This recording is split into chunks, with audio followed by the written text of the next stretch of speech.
नेपाल अपने प्राकृतिक सौंदर्य और बौद्ध विरासत के लिए मशहूर पड़ोसी मुल्क है। एक बार फिर यहां पर प्रदर्शन की आग में नेपाल धधका है। हिमालय की चोटियों से घिरे नेपाल में इन दिनों गुस्से का लावा उबल रहा है। ऐसे में ऐसा लग रहा है कि 2008 में नेपाल जहां खड़ा था, आज एक बार फिर उसी राह पर खड़ा हो गया, जहां एक बार फिर क्रांति के रास्ते सरकार बदल दी गई है। अफरा तफरी और अराजकता के माहौल के बीच आपको इस आंदोलन के तीनों किरदारों के बारे में हमने बताया कि तीनों किरदार कौन हैं, लेकिन इन्हें और ज्यादा अच्छे से आज आपको जानना चाहिए, जिन्होंने पर्दे के पीछे रहकर नेपाल के तख्त को पलट दिया। तो आइए अब आपको एक रिपोर्ट दिखाते हैं।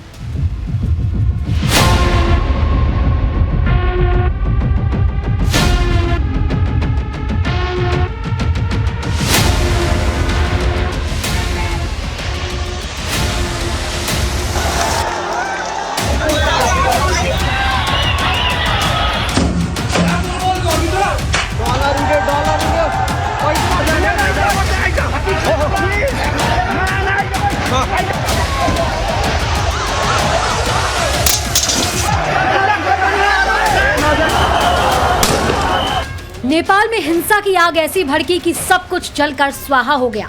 पार्लियामेंट स्वाहा, प्रेसिडेंट हाउस स्वाहा, सुप्रीम कोर्ट स्वाहा, केपी शर्मा ओली का निजी आवास स्वाहा, बैंक मंत्रियों के घर, पूर्व पीएम के आवास, ऐतिहासिक सिंह दरबार भवन, सब कुछ जलकर खाक हो गया।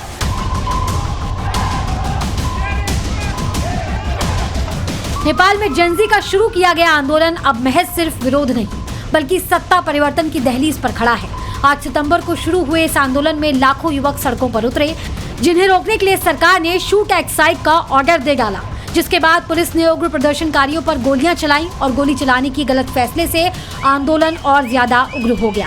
फिर क्या था? हिंसक झड़प में 22 युवकों की मौत से भड़के शोलों ने नेपाल सरकार का तख्ता पलट कर दिया। भड़के जेनजी और इनकी ताकत को देखते हुए नेपाल के राष्ट्रपति रामचंद्र पौडेल, प्रधानमंत्री केपी शर्मा ओली समेत पूरी कैबिनेट को इस्तीफा देना पड़ा।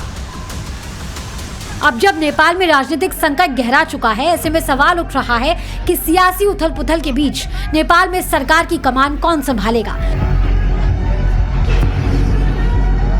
इन सवालों का जवाब फिलहाल किसी के पास नहीं, लेकिन आज पूरी दुनिया ये जरूर जानना चाहती है कि आखिरकार इस आंदोलन को खड़ा करने के पीछे किन लोगों ने अहम रोल अदा किया और कैसे नेपाल की ओली सरकार सत्ता से बेदखल हुई। तो सुनिए, टाइम्स नाउ नवभारत ने उन अदृश्य चेहरों को ढूंढ निकाला है, जिन्होंने पर्दे के पीछे रहते हुए न सिर्फ आंदोलन खड़ा किया, बल्कि अब खुद नेपाल के अगले प्रधानमंत्री पद के दावेदार भी हैं। फेज 1 बालेंद्र शाह, जो कि इस वक्त काठमांडू के वर्तमान मेयर हैं और मेयर बनने से पहले एक रैपर हुआ करते थे। फेज 2 रवि लामेछाने, पत्रकार और राजनेता बने और साल 2022 में नेपाल के गृह मंत्री बने। फेज 3 सुदन गुरुङ, सुदन एनजीओ चलाते हैं और समाज सेवा करते हैं। एक रैपर, दूसरा पत्रकार और तीसरा समाज सेवा। ये तीनों युवा आज जेनजी की पहली पसंद हैं, जिन्होंने भ्रष्टाचार के खिलाफ आवाज उठाई, यूथ को आंदोलन के लिए प्रेरित किया। अब जरा नेपाल में जारी आंदोलन की इनसाइड स्टोरी भी समझिए। समाज सेवी सुदन गुरुङ ने अपने हामी नेपाल नाम के एनजीओ के जरिए इतनी बड़ी संख्या में छात्रों को एकजुट करने का कारनामा किया और पूरे आंदोलन को लीड किया। साथ ही सुदन गुरुङ ने खुद बंद कमरे में आंदोलन कैसे करना है इसकी रूपरेखा को तैयार किया, आंदोलन कब खत्म होगा जैसी योजनाएं बनाई। नेपाल के जेनजी आंदोलन में जिन चेहरों की सबसे ज्यादा चर्चा हो रही है, उसमें नेपाल के पूर्व उप प्रधानमंत्री रवि लामेछाने हैं, जिन्हें खुद प्रदर्शनकारियों ने नेपाल के नक्कू जेल से छुड़ाया। यानी एक तरफ नेपाल के नेताओं के ऊपर हमले हो रहे हैं, जान बचाने के लिए उन्हें जगह जगह छिपना पड़ रहा है। कोई अंडरग्राउंड है तो कोई देश छोड़ने की योजना बना रहा है, जबकि दूसरी तरफ एक ऐसा नेता भी है जिसे जेनजी ने जेल से छुड़ाया। जेल से बाहर आने के बाद रवि लामेछाने ने जेनजी आंदोलन को पहले से अधिक धारदार बनाया। उनकी पार्टी के कार्यकर्ताओं ने जेनजी का भरपूर सहयोग किया। बालेंद्र शाह को उनके समर्थक बालेन कहकर बुलाते हैं। बालेंद्र शाह भ्रष्टाचार और असमानता जैसे मुद्दों पर रैप और गाना गाया करते थे। फिर 2022 में काठमांडू के मेयर बने। सोशल मीडिया पर नेपाल का एक बड़ा युवा वर्ग बालेंद्र शाह को फॉलो करता है। बताया जा रहा है कि सोशल मीडिया बैन किए जाने के बाद मेयर बालेंद्र शाह ने टिकटॉक और अन्य सोशल मीडिया ऐप के जरिए युवाओं को आंदोलन के लिए प्रेरित किया और पर्दे के पीछे रह रहे इन्हें निर्देश देते रहे। इन तीन किरदारों की चर्चा आज नेपाल में सबसे ज्यादा है। आंदोलनकारी जेनजी ने साफ कर दिया कि अंतरिम सरकार यूथ की होगी। ऐसे में देखना होगा कि देश की कमान किसके हाथ आती है। 3 किरदार, एक समाजसेवी, एक रैपर संगीतकार और एक पत्रकार, तीनों ने मिलकर देश में सत्ता परिवर्तन करवा दिया है। लेकिन अब डिटेल में जरा आपको बताता हूं कि ये तीनों क्या हैं और इन्होंने किया क्या है। नेपाल में जो लोग आज इनकी इतनी सुन रहे हैं और खास तौर से जेन जी यानी कि युवा वर्ग। बालेंद्र शाह मेयर हैं काठमांडू के। 27 अप्रैल 1990 को काठमांडू में ही जन्म लिया। मेयर से पहले रैपर और सिविल इंजीनियर भी रहे हैं। ये सड़क फुटपाथों की सफाई, टैक्स चोरी पर लगाम लगाने को लेकर इन्होंने नेपाल में काम किया है लोगों के बीच, और जनता के बीच इनकी छवि बेदाग रही है। अपनी ऐसी छवि इन्होंने बनाई है जनता के बीच। टाइम मैगजीन के टॉप 100 नेताओं की लिस्ट में भी इनका नाम शुमार रह चुका है। इसके बाद सुदन गुरुंग हामी नेपाल नाम के एनजीओ के अध्यक्ष हैं। 2015 के भूकंप में गुरुंग के बेटे की मौत हो गई थी और बेटे की मौत से समाज सेवा में इन्होंने एंट्री की, लोगों की ये सेवा करने लगे। वंशवाद, भ्रष्टाचार और नेपो किड के खिलाफ इन्होंने जबरदस्त कैंपेन पूरे नेपाल में चलाया और खास तौर से काठमांडू में। रवि लामिछाने ये तीसरा चेहरा नेपाल की राष्ट्रीय स्वतंत्रता पार्टी के प्रमुख हैं। पहले ही चुनाव में 20 सीटों पर जीत दर्ज की और नवंबर 2022 में डिप्टी पीएम और गृह मंत्री भी बने। अमेरिकी नागरिकता को लेकर विवाद छिड़ गया, विवाद के पछड़े में पड़े ये, और इसके बाद इन्होंने अपना पद छोड़ दिया, यानी नैतिक आधार पर इन्होंने अपना पद छोड़ दिया था।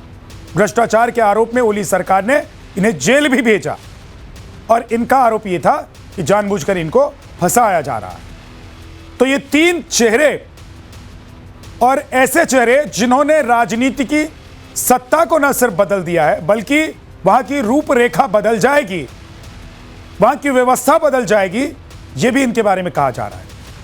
नेपाल में जेनजी क्रांति हो गई, अब सबको शांति का इंतजार है। सेना ने नेपाल की कमान फिलहाल संभाल रखी है। अब सरकार पर प्लान बन रहा है। केपी शर्मा ओली कहां छिपे हैं अब तक किसी को कोई खबर नहीं है, मगर अब सवाल है कि आखिर ओली की कुर्सी कैसे गई, कैसे 11 साल की बच्ची के कारण नेपाल में भूचाल आ गया। आइए आपको दिखाते हैं।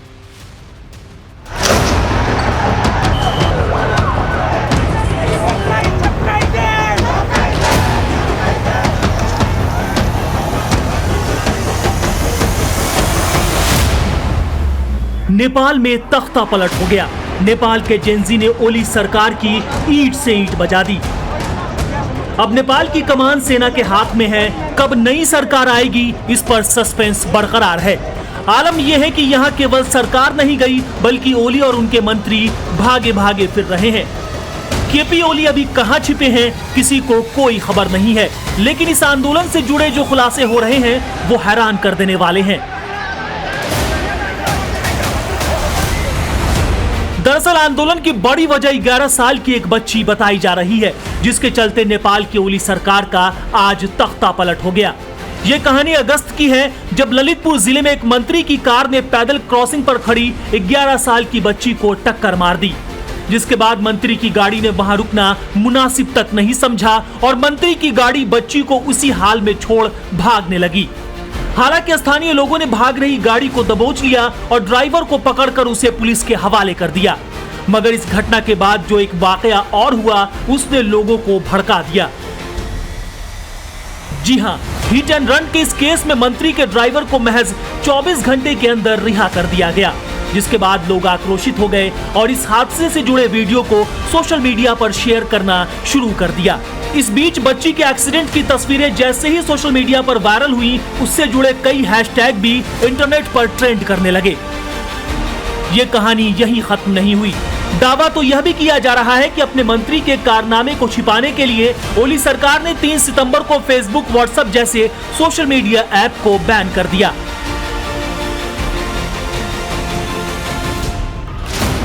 इस आंदोलन के पीछे की दूसरी थ्योरी नेपो किड से जुड़ी है, जिसके सूत्रधार खुद नेपाल के प्रधानमंत्री केपी ओली बने। दरअसल नेपाल में हुई हिंसा से पहले सोशल मीडिया पर पीएम ओली की बेटी का एक वीडियो वायरल हुआ था, जिसमें ओली की बेटी के हाथ में करोड़ों की घड़ी दिखाई दे रही थी। इस वीडियो के सामने आने के बाद से नेपाल का यूथ नेपो किड कल्चर से नाराज था और इस आंदोलन के भड़कने के पीछे केपी ओली की बेटी के वीडियो को भी जिम्मेदार बताया जा रहा है। ऐसा नहीं है कि सिर्फ इन 2 वजहों के चलते नेपाल के यूथ सड़क पर आ गए, बल्कि हम आपको 7 ऐसी वजह बता रहे हैं जिसने इस प्रदर्शन को हवा दी है। पहली वजह social media ban, Facebook, Insta, WhatsApp ban, युवाओं की कमाई पर असर पड़ा। दूसरी वजह 4 साल 3 बड़े घोटाले, गिरी बंधु भूमि स्कैम 54,600 करोड़ का घोटाला, ओरिएंटल कोऑपरेटिव 13,600 करोड़ का स्कैम, कोऑपरेटिव 69,600 करोड़ के घोटाले। तीसरी वजह सियासी अस्थिरता, 17 साल में 15 सरकार गिरी। चौथी वजह बेरोजगारी और असमानता, बेरोजगारी दर 10%, 20% लोगों के पास आधी संपत्ति। पांचवी वजह विदेशी दबाव, कभी अमेरिका कभी चीन का दबदबा, बैन के बीच सिर्फ टिकटॉक चालू रहा। छठी वजह भारत से दूरी, रिश्ते बिगड़ने से आर्थिक हालत पर असर पड़ा, आर्थिक दबाव के चलते युवाओं में बेचैनी। और 7वीं वजह नेपोटिज्म, नेताओं के रिश्तेदार को महत्वपूर्ण पद, हर महकमे में भाई भतीजावाद का हावी होना आंदोलन की वजह बनी। नेपाल के युवाओं में नेपो किड यानी नेपोटिज्म को लेकर भारी गुस्सा है, यानी नेताओं के बच्चों और रिश्तेदारों को मिलने वाली मलाई, लेकिन आम लोगों को 2 वक्त की रोटी भी मुश्किल है।